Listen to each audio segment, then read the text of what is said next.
ख्रिस्तामधील प्रिय बंधू आणि भगिनींनो, उपासना कार्यक्रमामध्ये आपले हार्दिक स्वागत. प्रियांनो, या दिवसात आपण यहोशाफाट राजाबद्दल अभ्यास करीत आहोत.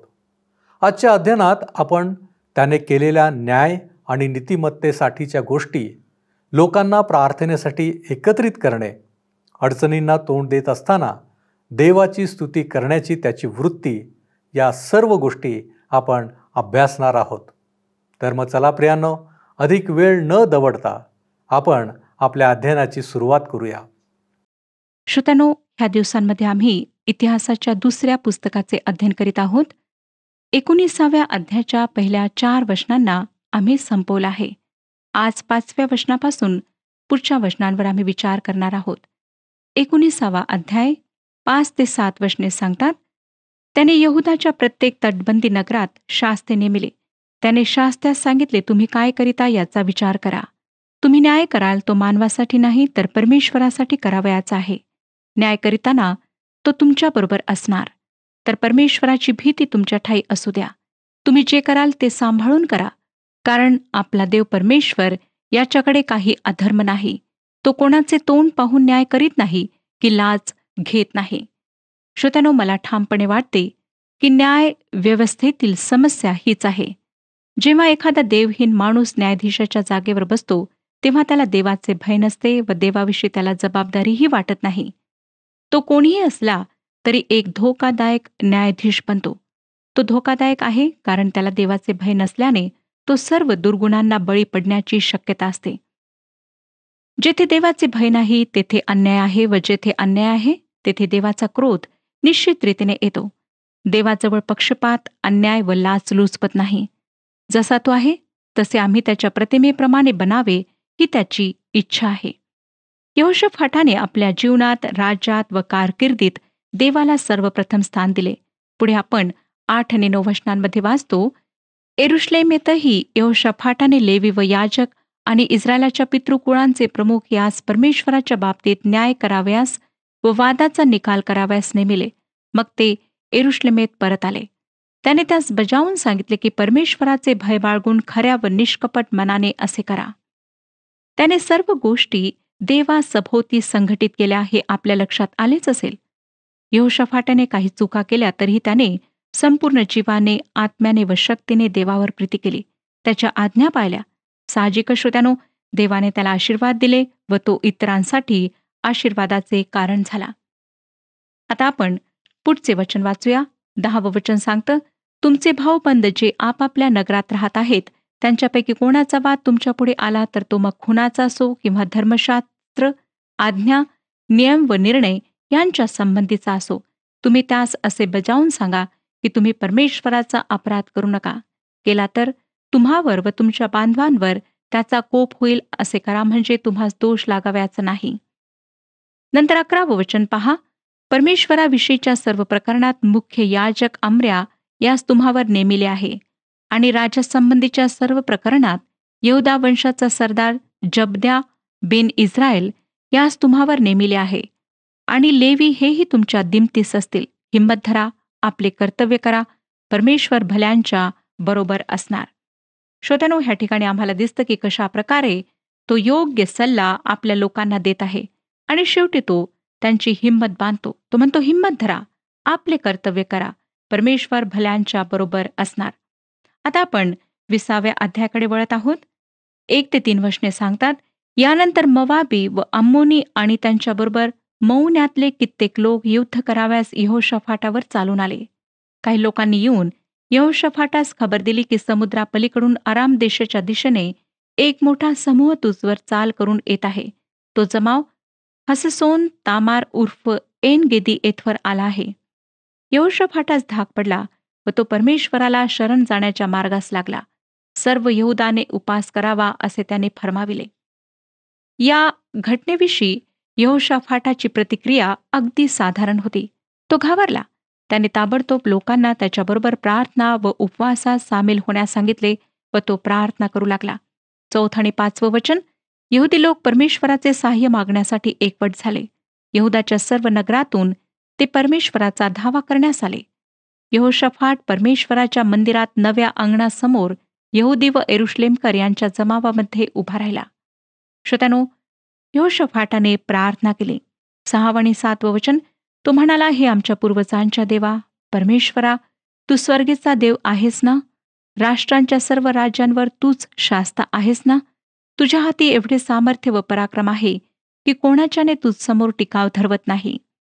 हे आमच्या देवा, तू या देशाच्या रहिवाशास आपल्या इस्रायल प्रजेकडून घालून देऊन हा देश तुझा मित्र अब्राम याच्या वंशजास कायमचा दिला आहे ना? त्याच्या वडिलांनी आसाने जे केले नाही ते यहोशाफाटाने केले. परमेश्वराविषयी पूर्वी जे अनुभव आले होते त्यावर आसा विसंबून राहिला नाही.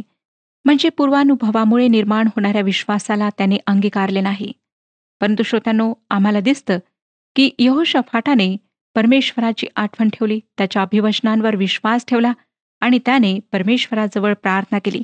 12 आणि 13 वचने पुढे सांगतात, हे आमच्या देवा, तू त्यांचे शासन करणार नाहीस का?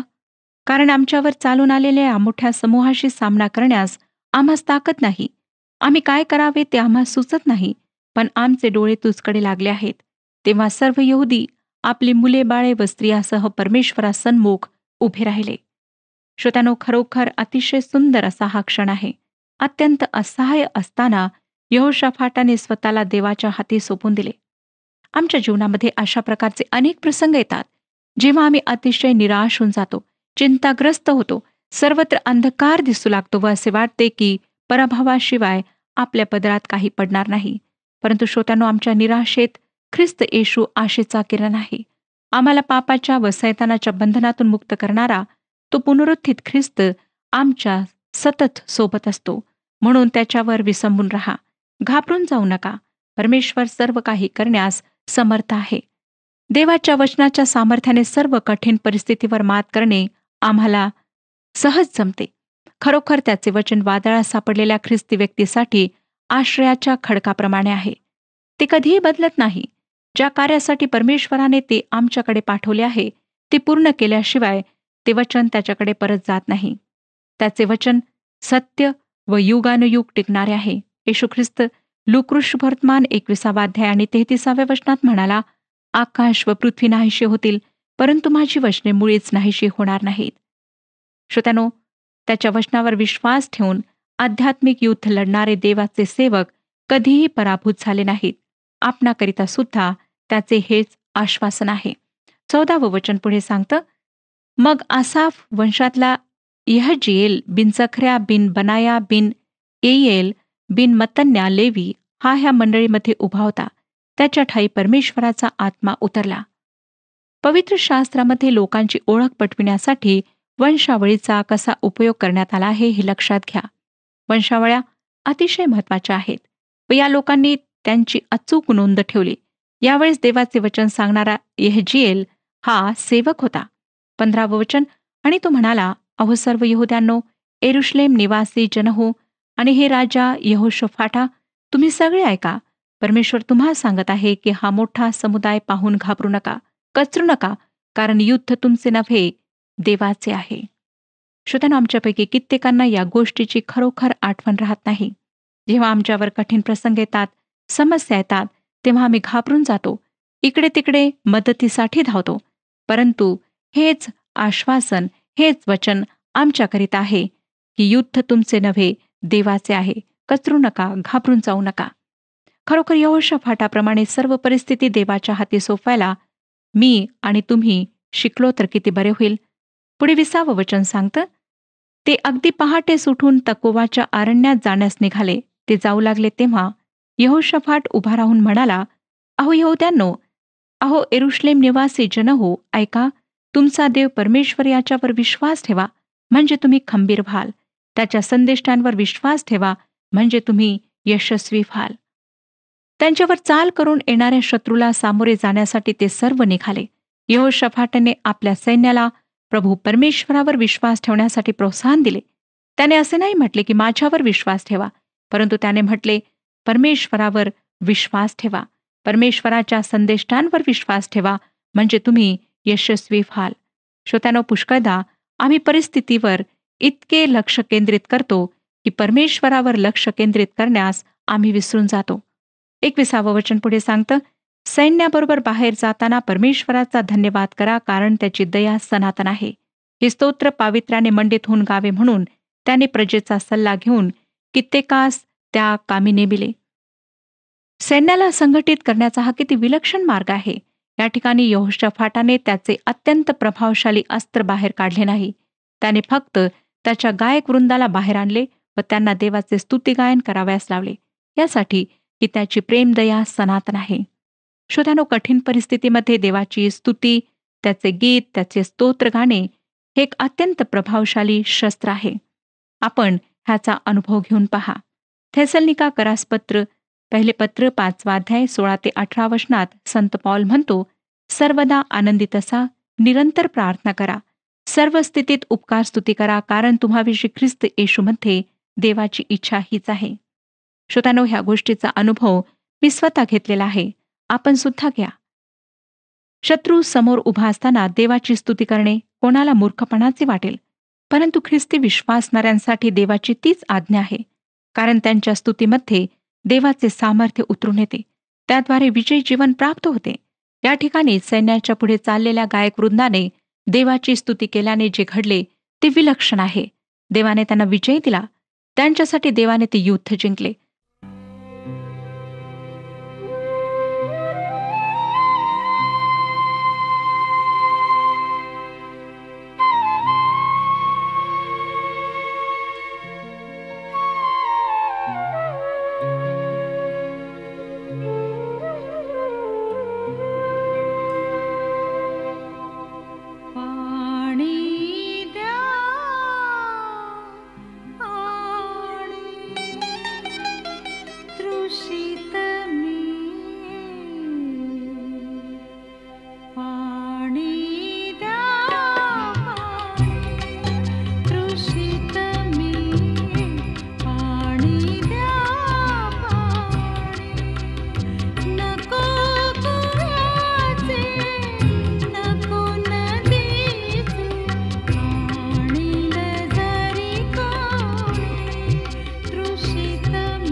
सव्वीसावं वचन पुढे आम्हाला सांगतं. 20 अध्याय 26 वचन वाचूया. 4थ्या दिवशी ते बराखा नावाच्या खोऱ्यात एकवट झाले. तेथे त्यांनी परमेश्वराचा धन्यवाद केला. त्या स्थलाचे नाव बराखा खोरे असे आजवर पडले आहे. श्रोत्यानो, बराख हे नाव अनेक मंडळांनी स्वतःसाठी घेतलेले आहे, कारण त्या नावाचा अर्थ आहे देवाला धन्यवाद देण्याचे स्थान किंवा आशीर्वादाचे स्थान, देवाची स्तुती करण्याचे स्थान. खरे तर प्रत्येक मंडळी देवाची स्तुती करणारी मंडळी बनली पाहिजे. 27 ते 30 वचने पुढे सांगतात, मग सर्व यहुदातले लोक व यरुशलेमकर व त्यांच्या अग्रभागी यहोशाफाट हे मोठ्या आनंदाने यरुशलेमेकडे परत चालले व त्यांच्या अग्रभागी यहोशाफाट होता. परमेश्वराने त्यास आपल्या शत्रूंवर विजय प्राप्त करून देऊन हर्षभरीत केले होते. ते सारंग्या, वीणा व कर्णे वाजवीत यरुश्लेमेत परमेश्वराच्या मंदिरी आले. परमेश्वर इस्रायलाच्या शत्रूंशी लढला हे जेव्हा देशोदेशीच्या सर्व राज्यातील लोकांनी ऐकले, तेव्हा देवाचा धाक त्यास बसला. अशा प्रकारे यहोशाफाटाच्या राज्यास स्वास्थ्य मिळाले, कारण त्याच्या देवाने त्यास चहूकडून आराम दिला.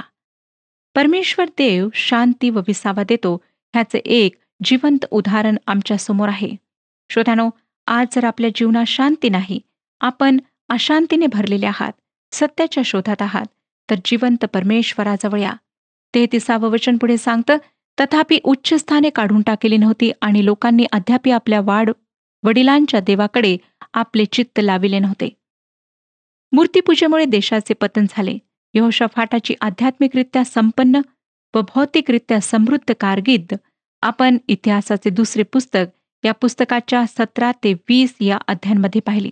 आता आपण त्यानंतरच्या भागाकडे वळूया.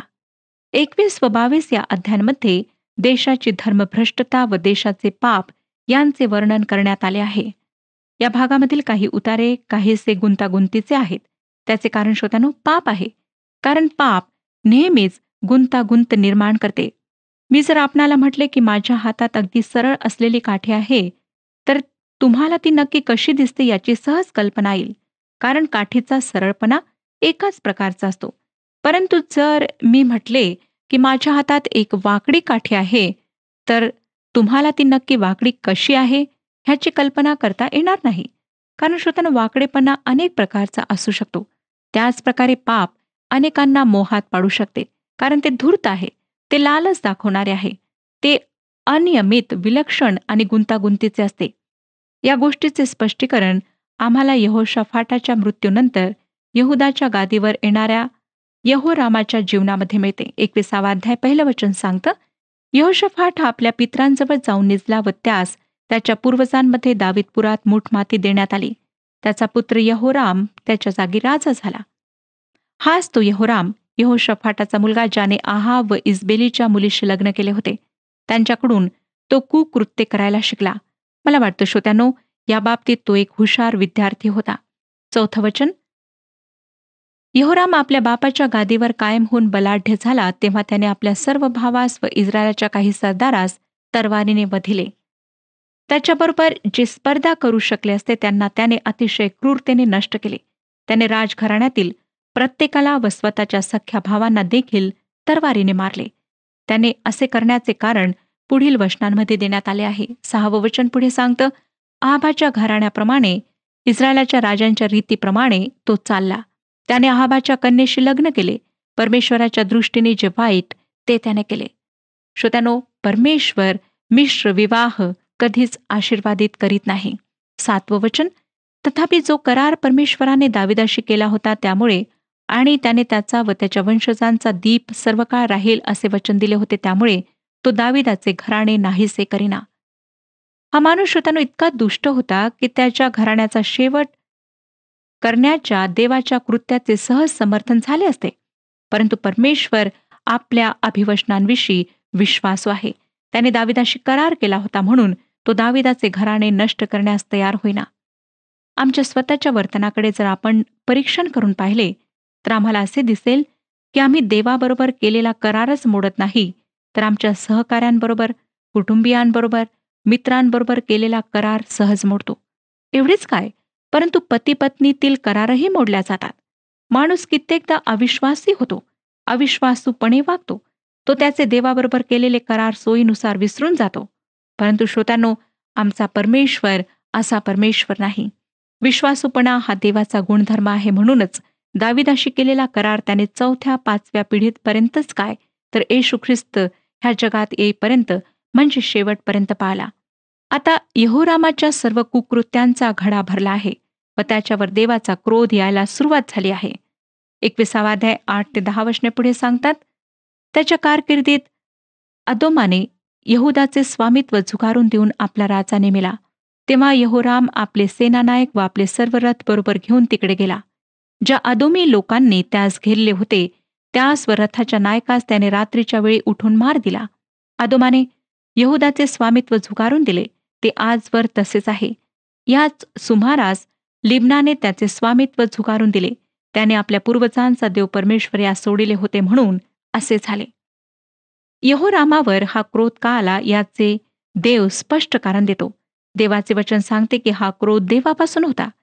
त्याला म्हणजे यहोरामाला शांती प्राप्त झाली नाही, कारण त्याने त्याच्या वाडवडिलांच्या देवाकडे पाठ फिरवली.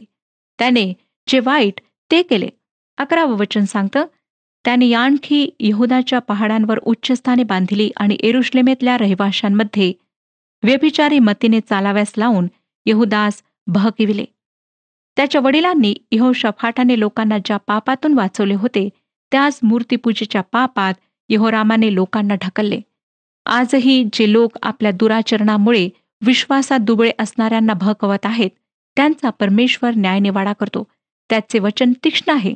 लुक शुभवर्तमान 17 1 आणि 2 वचनांमध्ये वचन आम्हाला सांगते, मग त्याने शिष्यांना म्हटले, अडखळणे येऊ नयेत हे अशक्य आहे, परंतु ज्याच्यामुळे ती येतात त्याची केवढी दुर्दशा होणार. त्याने ह्या लहानातील एकाला अडखळ करावे ह्यापेक्षा त्याच्या गळ्यात जात्याची तळी बांधून त्याला समुद्रात टाकावे ह्यात त्याचे हित आहे. यहोरामाने लोकांना मूर्तीपूजेच्या पापाकडे वळवले. अशा वेळेस परमेश्वराने एलियाला संदेश देण्यासाठी बोलावले. श्रोत्यांनो, तुम्हाला माहीत आहे की त्याची नेमणूक कटू संदेश देण्यासाठी झाली होती. त्याच्यामुळे कठीण प्रसंग निर्माण होत व आता या कामासाठी तोच योग्य व्यक्ती होता.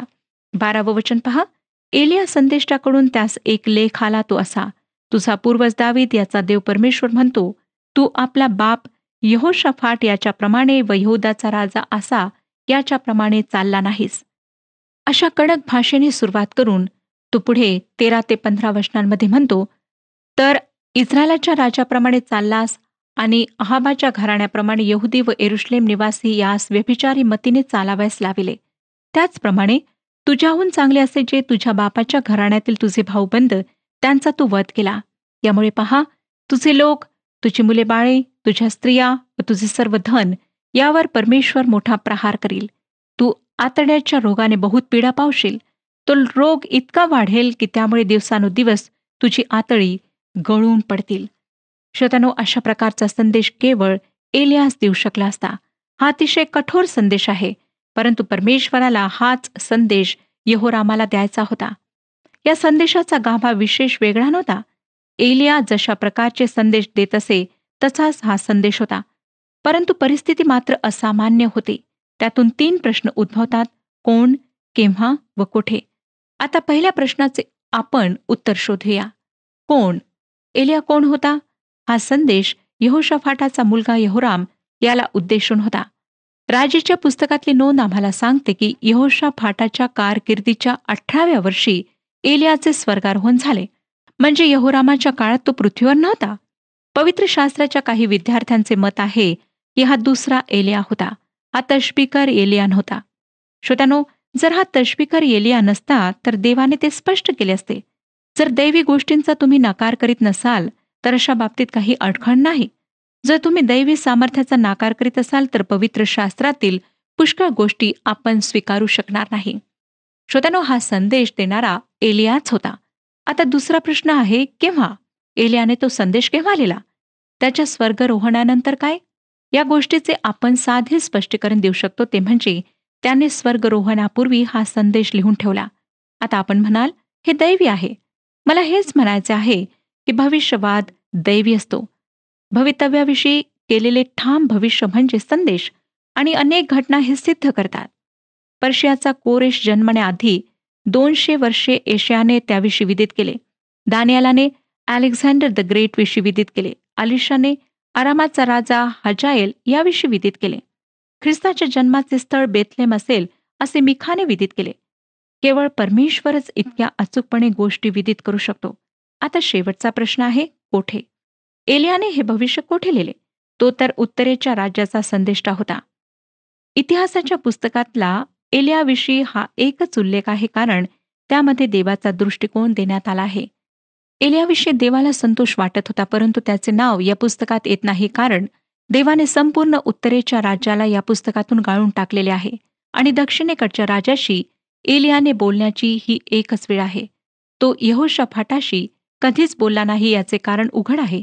तो एक चांगला राजा होता व त्याला एलियाच्या प्रखर संदेशाची गरज नव्हती. 16 आणि 17 वचने पुढे सांगतात, परमेश्वराने पलिष्टी व कुशी लोकांच्या शेजारचे अरबी लोक यांची मने क्षुब्ध करून त्यास यहोरामावर उठविले.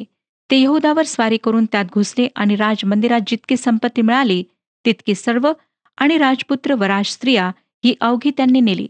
त्याचा कनिष्ठ पुत्र यहोआहाज याच्याखेरीज त्याच्यापाशी कोणी पुत्र राहिला नाही. या सर्वांनी श्रोत्यानो आसा व यहोशाफाटाच्या कारकिर्दीत कधी बंड केले नाही. त्या दोघांमध्ये व या सर्वांमध्ये शांतीचे संबंध होते. आता त्यांचा आत्मा चेतावला होता व लढाई सुरुवात होऊ पाहत होती.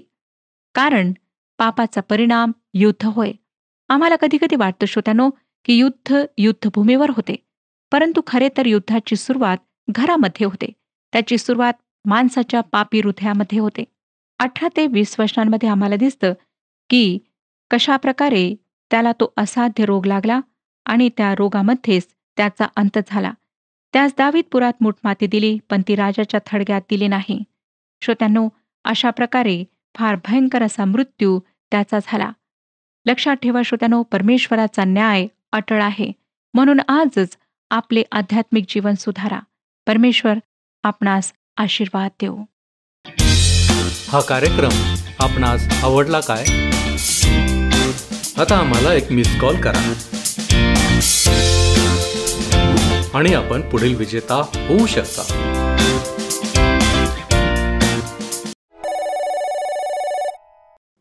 प्रियानो, आम्ही जर आमच्या विपरीत परिस्थितीत परमेश्वरावर विसंबून राहिलो तर आमच्यावर कितीही सैतानाचे घाले आले तरीही आपण खंबीर राहू शकतो. आम्ही घाबरू नये, कचरू नये, कारण आम्ही हे सदैव लक्षात ठेवावे की युद्ध हे आमचे नाही तर ते देवाचे आहे. म्हणूनच परिस्थितीवर मात करायची असेल तर देवावर विसंबून राहा, त्याची स्तुती करा आणि विश्वासात दृढ राहा. प्रियांनो, काय तुम्ही विपरीत परिस्थितीवर मात करू इच्छिता? आपण प्रार्थना करू. आमच्याबरोबर सदैव राहणाऱ्या आमच्या प्रेमळ परमेश्वरा, आम्ही धन्यवाद देतो, तुझी स्तुती करतो बापा. तुझ्यामुळं आमचं जीवन आशीर्वादित होत आहे आणि म्हणूनच प्रभू परमेश्वर दे बाप्पा, आम्ही देखील आमच्या जीवनामध्ये तुला कदापि सोडू नये, तुझ्यापासून आम्ही कदापि दूर जाऊ नये. आणि यासाठी बापा आमची प्रार्थना आहे, आमची विनंती आहे प्रभूजी, तुझ्यामध्ये आणि तुझ्या विश्वासामध्ये तू आम्हाला दृढ असं ठेव. होय प्रभूजी, आमची वृत्ती चांगली असू दे, आमचं आचरण तुला आवडणारं असू दे आणि बापा जे काही आम्ही करतो त्याच्यामध्ये बापा तुला संतोष व्हावा याकडे आमचं लक्ष असावं. म्हणून प्रभूजी आम्ही तुझ्या चरणांपाशी आलेलो आहोत. आम्हाला ठाऊक आहे प्रभूजी की तू आम्हाला कधीही न सोडणारा देव आहेस. म्हणून परमेश्वर आम्ही तुझ्या नावाला धन्यवाद देतो, तुझे आभार मानतो की प्रभूजी तू आमच्यावरती प्रीती करीत आहेस. बापा, या विनंत्या, या मागण्या येशू ख्रिस्त आमचा प्रभू याच्याद्वारे करतो, म्हणून तू ऐक. आमेन. कृपाळू देव आपणाबरोबर सदैव असो.